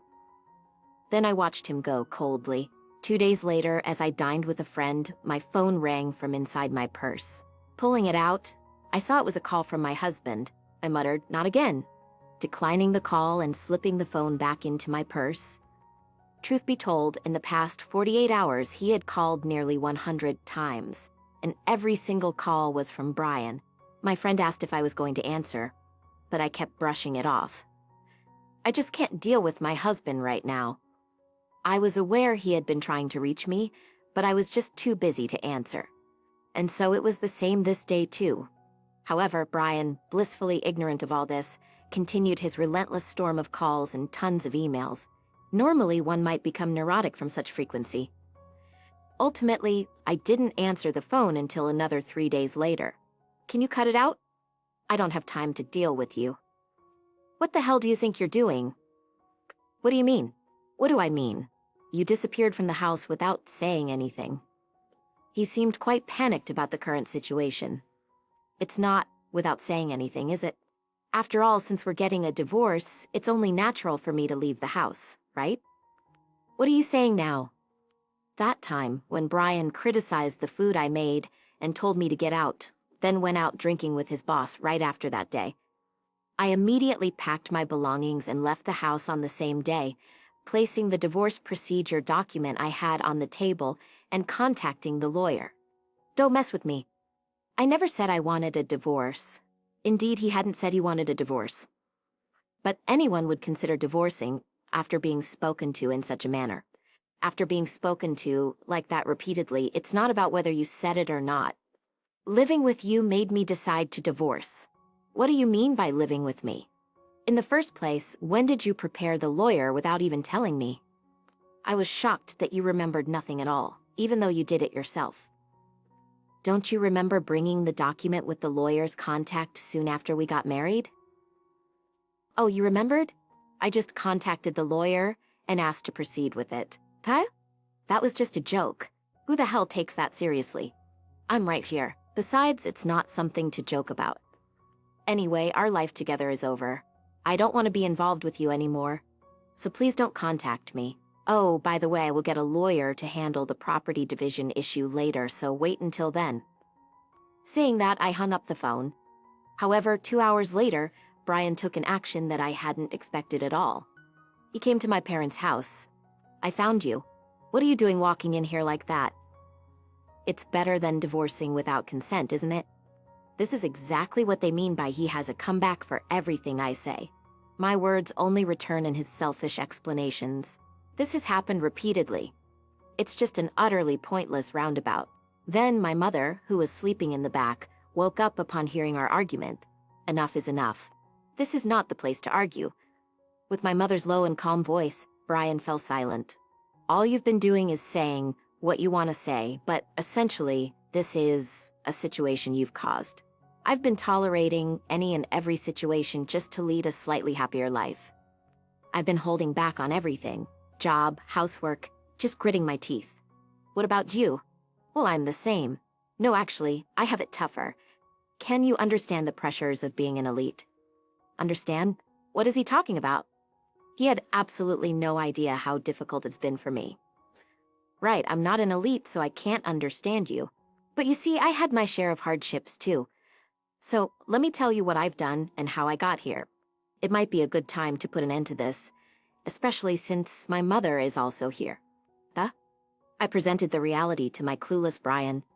Do you think we could live in that condo without any trouble? Do you think we could live comfortably on the salary of the elite employee that you claim to be? That's a given. We could live there because I've been earning the money. He really didn't understand anything. A deep sigh naturally escaped from me. Incredibly carefree words of Brian escaped from me. You really don't know anything. That's why everyone, including me, is leaving you. Everyone else, too. Jessica, it's fine. You won't understand unless I explain properly. Brian acted like a child who didn't understand a subject and had no idea what to do. But that's only for now. The mortgage for the house is $1,500 every month. Plus utilities, water bills, and other living expenses easily exceed $4,000. So what? That mere $4,000 can be paid with half of my salary. Is this guy really that dumb? Do you even know how much you actually take home? I'm an elite employee at a major company. Obviously, I easily make over $8,000 per $1,000. That's your net salary? Whether he was learning this for the first time, my ex-husband was stunned upon hearing his own salary. You call yourself an elite, but you're like the lowest of the low in your company, a perpetual ordinary employee, aren't you? You overrate yourself, assume you're an elite, and consequently, you ignore instructions from superiors you don't like and assign unwanted tasks to others. Despite being overwhelmingly disliked by everyone around you, there's no way such a person can be elite, right? You're rather a prime candidate for layoffs. By the way, I was told this by your direct boss when I was an employee. That's a lie. Am I disliked? Brian was barely breathing from just this part of the story. But that alone would not satisfy me. It's shameful that you spend that mere $4,000 so freely, thinking you're supporting our living with it. Haven't you realized that it's me who has been sustaining our lives until now? Huh? In reality, ever since we were married, I was working from home, apart from my part-time job. My husband didn't earn much and spent money freely, being of no help for living expenses. So what to do? I have to work and earn, right? While you were living a foolish life, I worked desperately behind the scenes to keep our life afloat. That's how I had been supporting our married life. But honestly, it worked out well. My hobby of drawing illustrations turned out to be useful for work. Thanks to that, I got an offer from a major company to work as an exclusive illustrator. Thinking about it, maybe I should thank you for putting me in such a tough situation. My ex-husband, having learned everything, collapsed on the spot, rendered speechless. There he cowered, visibly shocked. Moreover, realizing his impotence, he began to sob uncontrollably. Then my mother, who had been watching, spoke a word. I just can't forgive someone who treats my precious daughter horribly, so I'm apologizing in advance. Don't get angry even if you face hardships from now on, okay? My mother's eyes as she said this were sharp like those of a tiger spotting prime prey. Seeing my mother's eyes, Brian let out a silent scream and ran away from the spot. Later, from what I heard from acquaintances, my ex-husband, whose behavior at work became a problem, seemingly got laid off from the company as rumored. Moreover, having lost his income, he couldn't pay the mortgage and quickly had to let the house go. However, the house he finally bought was sold for not much, and living off the remaining money, life in a rundown apartment was the limit. Furthermore, when the lawyer I hired started discussing the divorce, he barely could pay the lawyer's services fee, and apparently, he couldn't even afford to live in the shabby apartment he had just moved into. Now it seems he is living as a homeless person, rummaging through trash, somehow staving off hunger. On the other hand, as for me, I quit the office part-time job I had been doing and decided to work full-time as an exclusive illustrator for a major company. From there, my name gradually became known, and now I'm a sought-after illustrator. Jessica, here's your coffee. Thank you, Mom. Thanks to my mother taking care of things around me, I can focus on my work. Life that was once like hell is now heavenly. Mom, shall we go for steaks after a long time? Oh, are you sure? Yeah, you always do so much for me. Well then, I guess I'll take you up on your kind offer. I'm going to cherish this life. I've decided to renovate our family home with the $1 million you inherited. My husband announced with a sly grin. I was so shocked that my voice squeaked. My father had passed away, and indeed I had inherited $1 million. However, I hadn't told my husband about it. I had been considering divorce due to his overbearing behavior, and even without that, I thought it would be troublesome if he, who was always so greedy for money, found out about the inheritance. But how did he know? When I confronted him about how he knew about the inheritance, he shockingly admitted to threatening my mother to reveal the information. What a despicable man! Fury rose within me as I protested to my husband. However, with a mocking smile, he retorted, "Whatever you say. I've already signed the contract. No matter how much you scream, it's pointless now. My name is Caroline. I'm 28 and work at a major bank. I've always had a strong desire to get married, but my busy job left me with little time to meet someone. So, I bravely registered at a dating website and eventually met my husband. I registered at a matchmaking agency where I met a man named Robert, who was a year older than me. Robert worked as a delivery driver and had a cheerful personality and an entertaining way of talking, which made it a pleasure to be around him. As I work in a male-dominated environment, I don't get to meet many women. So I was genuinely happy to have met a wonderful and reliable woman like you, Caroline, Robert said, blushing. I feel the same way. It's an honor to hear you say that, I responded. Would you like to date me? Of course, with the intention of getting married, Robert proposed. I happily accepted, and our relationship progressed smoothly. 3 years ago, we got married. Initially, I believed we were a very loving couple. I earned more than Robert, but he often complimented me, saying, "Caroline, you are truly amazing. Such a career woman." But 3 years after our marriage, Robert's kind demeanor changed drastically. He started making sarcastic remarks like, "Must be nice for you earning such a high salary," and it wasn't just Robert who changed. My once kind in-laws started treating me arrogantly. Initially, they had been really kind to me. "Oh, Caroline, you work at a major bank? That's impressive. You must have worked really hard. We're genuinely happy that our son married someone like you," they said. "Thank you. I'm just grateful to have married Robert," I replied. "It feels like we're going to have a great relationship with you," my mother-in-law said, smiling warmly. Both in-laws seemed supportive, watching us with tender eyes. Although mother-in-law issues are often discussed in society, I thought it didn't concern me. But eventually, their true nature became apparent. "Caroline, you earn a good salary, don't you? Give us some. I want a designer bag." "It won't hurt if you help us out once in a while," my mother-in-law demanded, as if it were a given. "But I just bought you a dress for your birthday recently, and I don't lend or borrow money, even from family," I responded. Upon my refusal, both in-laws were enraged. "How dare you? We only approved of this marriage because you work at a major bank. We actually despise you. We're sick of you always voicing your opinion so clearly," my mother-in-law yelled. "That's right.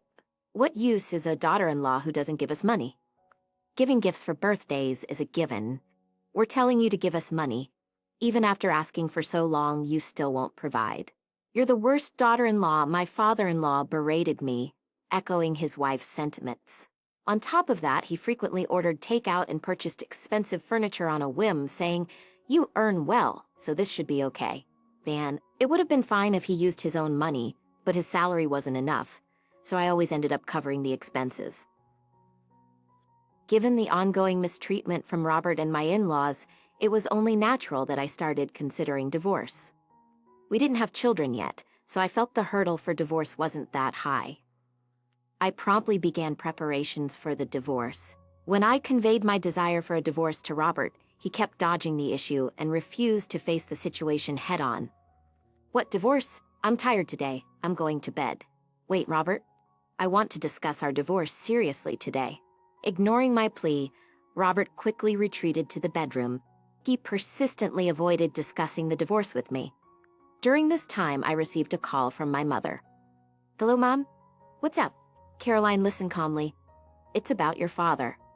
According to my mother, a recent health checkup revealed that my father had an illness and had to be hospitalized immediately. "Got it. I'll rush to the hospital right away." I quickly began preparations to leave. As I was about to depart, Robert inquired about where I was going, and I informed him about my father's situation. However, he responded with a disinterested, Disappointed with Robert's indifferent attitude, especially since it was about his father-in-law, I prioritized visiting my father at the hospital without giving Robert any more attention. Upon arrival, I joined my mother to hear the doctor's diagnosis. It turned out my father had malignant cancer, and his days were numbered. Both my mother and I were shocked. We debated whether to inform my father about his prognosis, but knowing that he would want full transparency regarding his health, we decided to tell him. I returned home utterly devastated. Upon seeing my downcast face, Robert insensitively asked, "Went to your father's hospital, huh? So how bad is it?" Infuriated by Robert's tone, I still shared the grave news about my father. In response, Robert smirked and said, "Oh, weren't you talking about divorce? If you want to stress out your already ailing father with our divorce, I'm up for it any time." His deplorable remark made my feelings for him sink to an all-time low. However, I genuinely wanted to avoid causing additional strain to my father. Although Robert kept claiming he was ready for divorce with a smirk, discussing the specifics always left him smirking even more. Considering my workload and responsibilities, I knew that I needed to prioritize my father's health and well-being over any discussions of divorce with Robert. Not wanting to deal with the divorce at the moment, I prioritized being there for my father. Not bringing up divorce anymore made Robert think he had won. His attitude worsened. So about your father's inheritance, how much is there? I am his son-in-law, I should receive something as well, right? Can't wait. Don't be absurd. My father is still alive. How can you even talk like that? Shut up, don't raise your voice at me. No matter how much I protested, it seemed to have no effect on Robert. His constant speculation about what would happen after my father's passing disgusted me, so I started staying at my parents' house.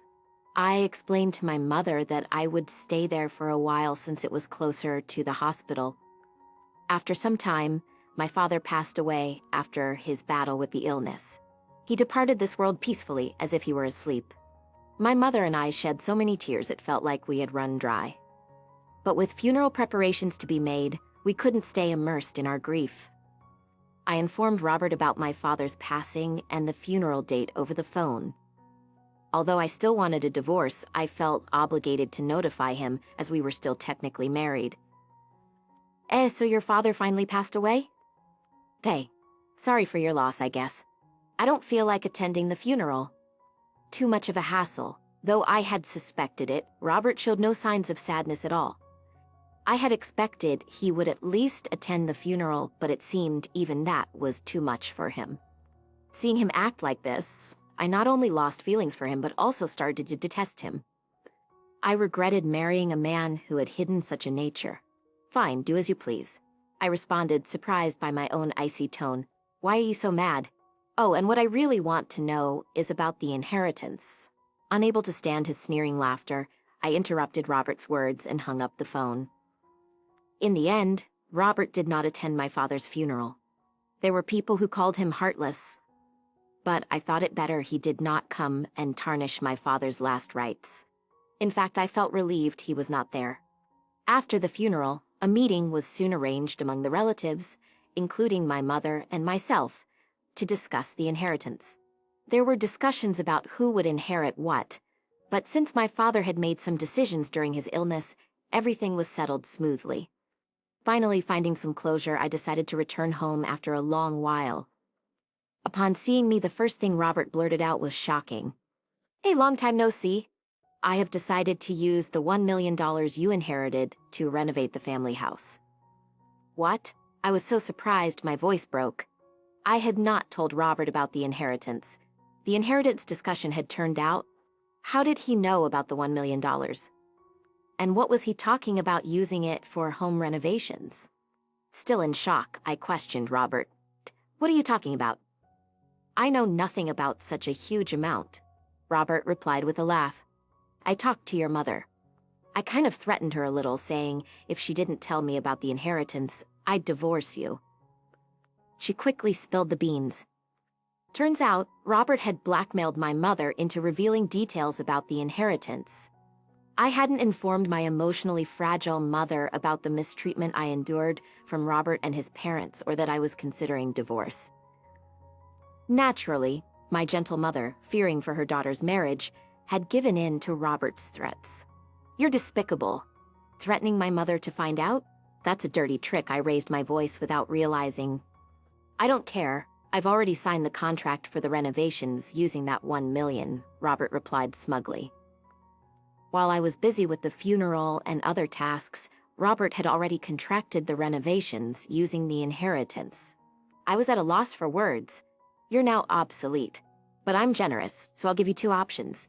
Either live with my parents or get a divorce. Robert's smirk was utterly repulsive. I sighed deeply and calmly replied, I choose divorce. But don't regret it. Robert laughed dismissively, like I'd regret anything. You're such a loser. Saying that, Robert handed me a lawyer's business card. Here.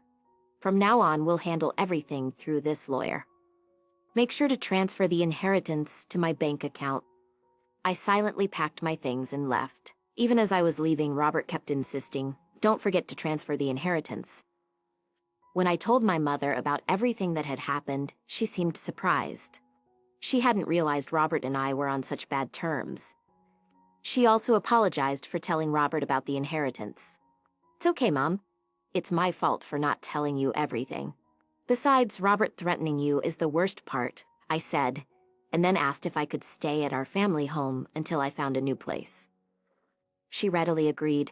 The next day, Robert made numerous calls to me, all of which I ignored. Then, Robert showed up at my parents' house, repeatedly ringing the doorbell and making a racket. Even so, I tried to ignore him, but Robert wouldn't leave and kept shouting loudly outside. "Hey, open up! I know you're in there!" Overwhelmed by his aggressive behavior, my mother suggested, "Caroline, maybe you should just talk to him to avoid causing a disturbance for the neighbors. I doubt it'll be a productive conversation, but if things escalate, we'll call the police. Okay?" Certainly, at this rate, Robert wouldn't move away from the front door. Reluctantly, I opened the door, but not fully, leaving the security chain latched. "Stop it, this is really bothersome, Caroline. When am I getting that $1 million? You said you'd transfer it to my account. I can't pay for the renovation." As he shouted, he tried several times to shake the door and break the chain. I calmly replied to Robert, "It's expected." "What do you mean expected?" Robert looked puzzled at my response. I confronted him with the truth. What I inherited was my father's vacation house. It's not in cash, so I can't transfer it to you. Robert's eyes widened in shock. But then I had something that surprised me too. How on earth were you able to contract a renovation for $1 million? Normally, they wouldn't agree to such a contract without evidence of the funds. Well, my relative owns a construction company. I told them I'd be getting $1 million soon, so they waived the usual checks, Robert answered, looking flabbergasted. "That's the case. But remember when I warned you before we decided to divorce?" "I did warn you properly. You gotta be kidding me.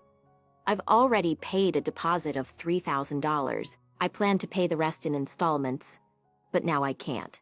What am I supposed to do?" Robert, in a state of panic, continued to make a fuss. The wife's property is the husband's too, right? Even if it's not in cash, hand over that $1 million vacation home. We're still married, right? You have several misconceptions, Robert. Inherited property isn't communal property. It's all mine. Not a penny goes to you. And by the way, we're not a couple anymore, we're complete strangers. Upon hearing this, Robert's face went from a look of despair to beet red, and he started screaming louder than ever. "Don't play games with me. I'm canceling the divorce. Hand over the inheritance right now." As he shouted, Robert tried to reach through the gap in the door to grab me. Seeing this, my mother quickly called the police. Robert quickly retracted his arm when he heard my mother talking to the police, but then smirked unexpectedly. "After all, I don't need you," he said with a laugh, then fled the scene. After Robert ran off, the police arrived. Thanks to the video footage from the doorbell camera, it appeared that the police were going to take action. However, they advised me to protect myself above all else and not to associate with Robert under any circumstances. They also instructed me to keep the doors locked and, if necessary, pretend that I was not at home. 3 days later, I received another call from the police regarding the documentation related to my father's real estate. In reality, when I returned to my parents' house after divorcing Robert, I had placed my father's real estate documents in my bag, but they had disappeared. When I went to the police station, after being informed that the documents had been found, Robert was there. The thief who had stolen the documents was Robert. While I was getting ready to leave our house, Robert had taken them from my bag. "Robert, what is the meaning of this? Explain yourself," I demanded, exasperated. With a sulky expression, Robert tersely replied, "You thought that since I inherited $1 million, there might be some cash in my bag, didn't you? So when you were snooping around, you found some documents that looked important and thought they might be related to the inheritance. So you took them," Robert explained. Apparently, he had not closely examined the documents at that time. Only after I informed him that the $1 million was not in cash, but a vacation house, did he realize that the documents he had taken were the property title of that house. Then, with the assumption that selling the title would convert the property inheritance to cash, Robert had taken it to a real estate agent along with my in-laws to initiate the selling process. However, when I brought it there, the realtor informed me that, since the title was still under my father's name, they could not sell it. Right. Since we had just had the inheritance division discussion, I was still in the process of finding a notary to transfer the title to my name. The title was still under my father's name. However, even if the inheritance had been finalized, the property would not have been under Robert's name, but mine. So it would not have been easy to sell without my consent. When I shouted at them, insisting that they buy it because it was my father-in-law's property, they called the police on me. It seems that the employees found Robert's aggressive demeanor suspicious and reported it. As I stood in shock, Robert began making ridiculous claims to the police officer. Look, I was just trying to sell it on her behalf. I didn't steal anything. I haven't done anything wrong. Please let me go. Robert, who had previously admitted to taking the documents, was now desperately making nonsensical arguments. That's not true. I didn't ask him to sell anything. He stole it on his own, I stated calmly to the police officer before turning to Robert. For starters, the documents you stole were just copies, not the originals. Even if you tried hard, you wouldn't have been able to sell them. You set me up. Don't play games with me. Robert shouted, spitting in rage. I coldly replied, what are you even talking about? You stole on your own, and now all you do is spout nonsense. Just face the consequences of your criminal actions. Robert bit his lip in frustration. And so Robert was arrested for theft. Due to the loss of the $3,000 deposit and the news of Robert's arrest being broadcasted, my in-laws, now exposed as the parents of a criminal, were forced to move out of their town. Later on, for some reason, they seemed to bear a grudge against the real estate agency that had reported Robert and began making harassing calls and spreading rumors. The real estate agency, understandably furious, sued them for obstructing business and attempted fraud since they tried to sell property they knew wasn't theirs. To avoid a court case, my in-laws had to pay a significant amount in damages. In their desperation, they called me for help. Caroline, please, we spent all our savings on the deposit, and now we've taken on debt to pay the settlement. We can't live like this. My ex-mother-in-law's voice was frantic, but I felt no sympathy. Why are you asking me for help? I'm divorced from Robert, and as far as I'm concerned, you're strangers to me now. In response, she desperately pleaded, you're well off, aren't you? Can't you spare some money? We'll pay you back, promise. You really think I'd believe that? I'm ending this call. Don't call me again, I replied coldly. Just before hanging up, I thought I heard a cry of despair from her. Then I blocked both their numbers. Robert's number had been blocked long ago. Since Robert knew where my parents lived, I decided to sell my family home and move with my mother for safety. As for the $1 million vacation house, I put it back on the market and it was sold without issue. My mother and I now live peacefully, cherishing the memories of my father.